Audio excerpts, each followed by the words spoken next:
After 76 days in complete lockdown, millions of people in Wuhan are allowed to move again, many of them reuniting with family whom they haven't seen in all of that time. It's hard to date COVID-19. Unlike other events in history, we don't have an official start date because international scientists are yet to establish when and where it first emerged.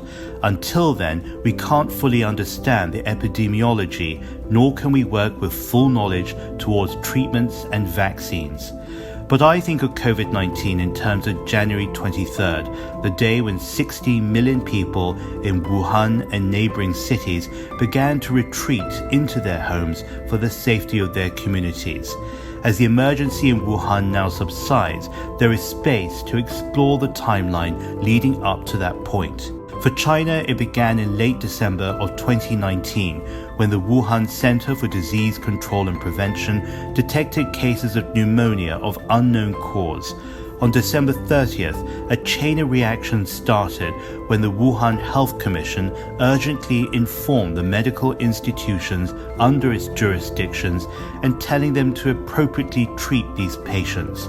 The next day, December 31st, the National Health Commission, the equivalent of a health ministry, sent a working group and expert team to Wuhan to help steer the early response and to see what was happening on the ground.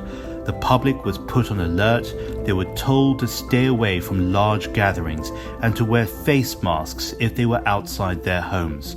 The day after that was New Year's Day, and the pace picked up further. The Commission began shaping an emergency response. Significantly, on January 2nd, the first samples of 4 patients were sent to the Chinese CDC, and that is when they began pathogen identification. Meanwhile, until they knew what they were dealing with, guidelines were drawn up to detect, diagnose, and quarantine.